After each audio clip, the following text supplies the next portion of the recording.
Hello, this is Lady Boulay, and I hope you're having a wonderful day. Thank you for your support.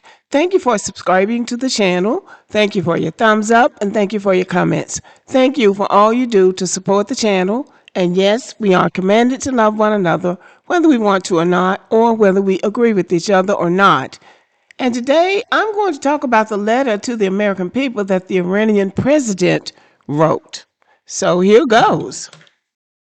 Now, this is the Iranian president, President Masoud Pezeshkian, and I'm sure I'm not pronouncing that name right, released an open letter emphasizing that Iran harbors no enmity towards ordinary Americans and urging them to question the motives behind the ongoing U.S. Israeli war. In his letter, Pezeshkian addressed the American public directly, calling on them to look beyond the machinery of misinformation and reconsider the portrayal of Iran as a threat. He highlighted that Iran has never initiated a war in its modern history, despite enduring invasions, occupations, and sustained pressure from global powers, and always acted in self-defense. The letter stresses that the Iranian people distinguish between governments and populations they govern, and that Iran's actions are a measured response to external aggression, not acts of expansion or domination.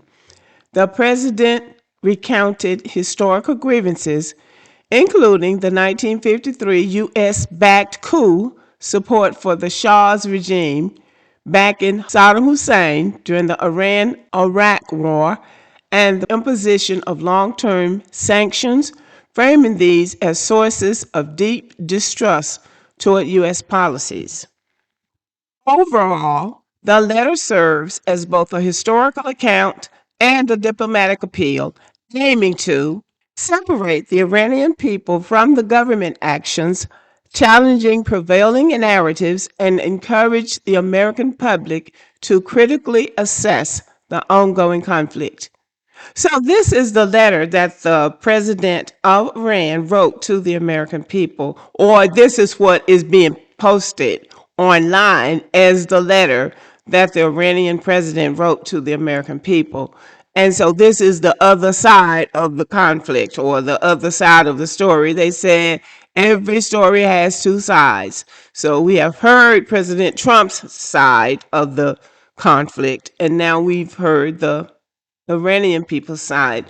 Iran is clearly posturing itself as the good guy in this conflict, and America and Israel as the aggressors. This war, or this escalation, or whatever they're calling it, came up so quickly that I don't think we had a chance to really think about what it was all about. Now they're saying that it was about not letting Iran have nuclear weapons, but Iran says it doesn't want or ever want to have nuclear weapons. So we don't know about that.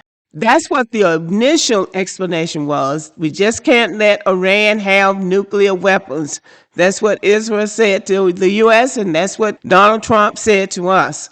So now we're in this war, and I think we have to wait. It's going to take some years probably for the analysts to come out and tell what truly is going on in this particular conflict. I really don't know. I don't listen to President Trump because I don't believe anything he says.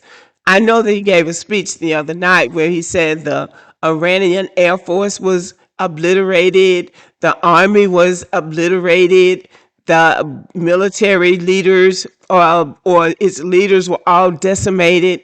And then now we have an F-15 jet fighter down. One pilot has been rescued, but another one is still missing. So his account right now is still unknown. And there has been some record that there's another jet down. So we don't know. We'll just have to wait and see. But the Iranian president really wants to make his position known. We don't know how long this conflict is going to go. And we don't know what it's about. They said that Iran had nuclear weapons, or they were 2 weeks away from nuclear weapons, and they've been saying that for Jason Black said they've been saying it for 45 years. So who knows what Iran is planning and who knows what the truth is. All we know now is that we have men and women in the Middle East fighting a war, and the Congress has not declared war, and the American people has not signed off on this war. And they're not even calling it a war, they're calling it an escalation. So, whatever it is, it's not good. And it's not good for the economy. Gas prices are up, food prices have been up. And President Trump said he wasn't going to start any new wars. And now here we are in the middle of a conflict with Iran that Iran doesn't seem ready to make a deal, as he say. They are dying to make a deal, according to President Trump. But from what we're seeing, Iran is not ready to make a deal. So we will see how long this conflict goes on. But this is what the Iranian president wants the American people to know. And then, of course, our president speaks to the American people often through texts and through tweets and sometimes through addresses that he gives on television. So we'll just have to wait and see how this all plays out. And we have to keep in mind that they're all politicians. Donald Trump is a politician, and the president of Iran is a politician. Just like Donald Trump knows there's unrest in Iran, the Iranian president knows that there are a lot of people in this country who are not on board with President Donald Trump. So both of them are hoping that their people will rise up against them. America is hoping that the Iranian people will rise up against their regime, and the Iranian president is hoping that the American people will rise up against Donald Trump.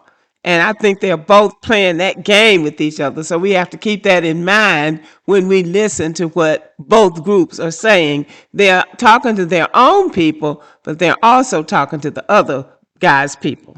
So we have to keep that in mind. But anyway, y'all, let me know what you think about the Iranian president's letter to the American people. Okay, have a good evening.